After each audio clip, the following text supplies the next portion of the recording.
What's up, everybody? We are here to talk about the new cards coming out in the month of June.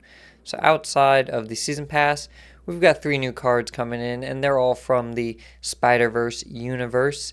And I'm sorry if I sound a bit off today. I am losing my voice, maybe getting a little bit sick, hopefully not. But I'm going to get through the video anyways. So, let's talk about these cards and whether they're worth buying with tokens when they come out into the token shop, or if they're a bit of a bust and you should probably save your tokens for the next round of cards. So to start off, we've got Silk. Silk is going to be a 2/5, which is insane stats. That is premium. And her ability is that after any card is played here, whether that's on your side of the location or your opponent's, this moves to another location. Okay, so she's going to bounce around from your locations throughout the game. And I don't really think that's a bad thing.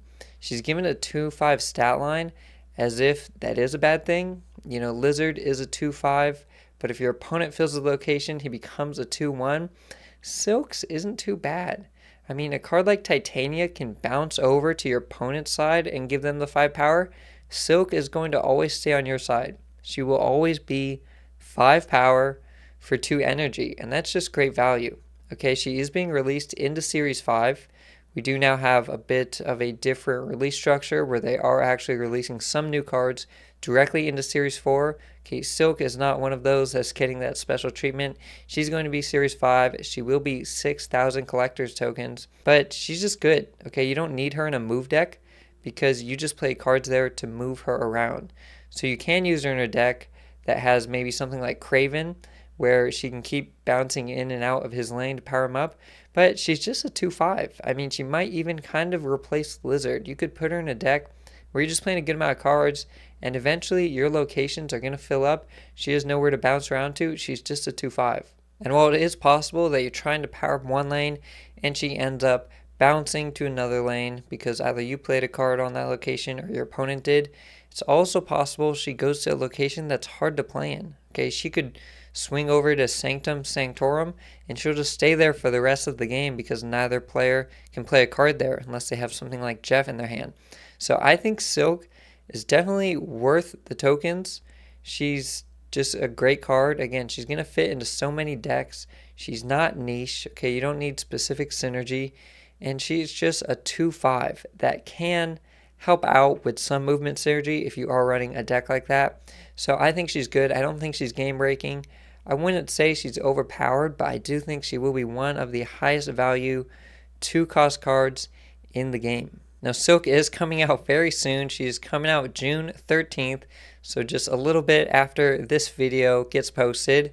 And the following week, on June 20th, we're going to have Spider-Ham get released. Now, Spider-Ham is a 1/1 with the on reveal ability to transform the highest cost card in your opponent's hand into a pig that has no abilities, keeping its power and cost. So Spider-Ham essentially leeches the highest cost card in your opponent's hand. Okay, if you're hitting a card like Galactus, it will just become a 6/2 with no ability. Okay, you can see the pig over here on the left of Spider-Ham. His ability just says oink. Okay, it doesn't do anything, and his stats will reflect the card that he hits.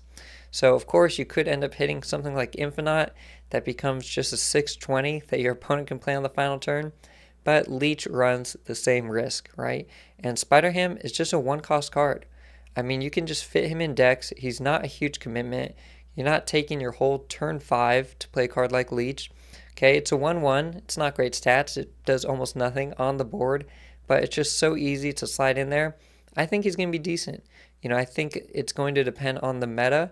During some metas, Spider-Ham might see virtually no play, but during others, if a card like Doctor Doom becomes popular and maybe he's the only 6-drop in some common deck where you can pretty consistently hit him when you play Spider-Ham, he could see a lot of play. Okay, he could see a lot of play in Conquest mode, where people are looking to have consistent decks, and you can really mess that up with Spider-Ham. So we'll have to see. He is being released into Series 4 directly. Okay, he will not go to Series 5. He's going directly into Series 4, so he will just be 3,000 tokens on release. And I think he's probably worth it. Okay, again, he's a good card.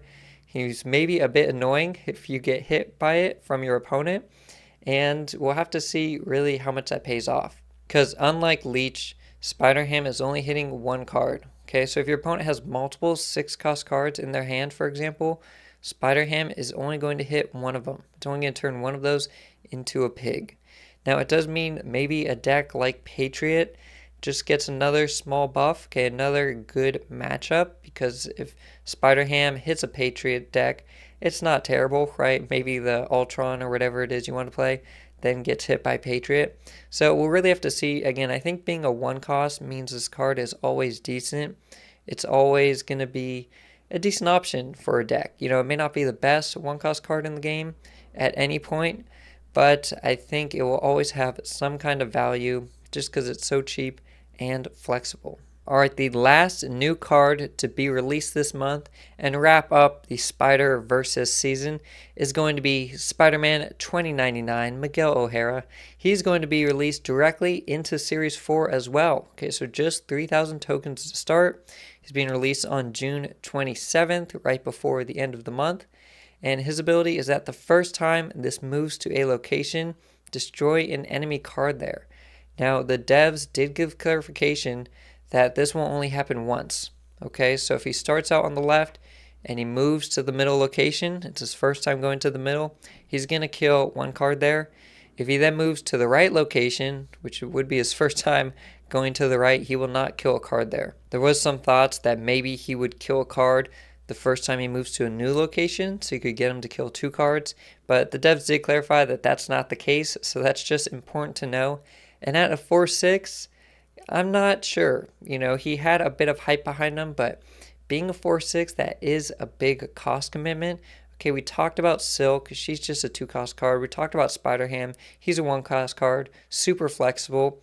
Spider-Man 2099 is 4 costs, and that's a big commitment. Okay, 3 or less is really easy. You can play in the first half of the game. You can play 2 of them on the last turn. With Spider-Man 2099, you got to really get value out of him. And he's going to be killing a random card. So if you're playing against a deck that has a bunch of smaller cards, maybe it's a Sarah Control deck or a Bounce deck, whatever it may be, there's a good chance you're just going to be killing something small. And you won't be able to consistently kill your opponent's big power card. So he is a bit risky. Obviously, you do need a mechanism to move him. Okay, you will need to have some kind of synergy, which is the only card really in this batch that I'm talking about today that needs synergy. Okay, Silk and Spider-Ham work just on their own. They do not need other cards to get their value. Spider-Man 2099 does. Okay, so he's the most niche out of these new cards coming out this month in that he does require that synergy and he is a big commitment at a 4-cost card. And 6 power is decent. He's got the White Queen stat line, so that's decent. But I'm not sure. I'm really not. I don't think I will buy him right away. He's just going to be 3,000 tokens again, right directly into Series 4. But just killing one random card, unless you're against a big power deck that's just playing a few cards with really big power, I think it's going to be hard to get value out of him. And if we see a card like Armor make a resurgence, it's possible that he goes into a lane that has armor down and he doesn't even kill anything. And then he's just a 4/6, which is not ideal. Okay, you do not want to be playing a vanilla 4/6 in your games. So I'm not willing to give him the automatic buy.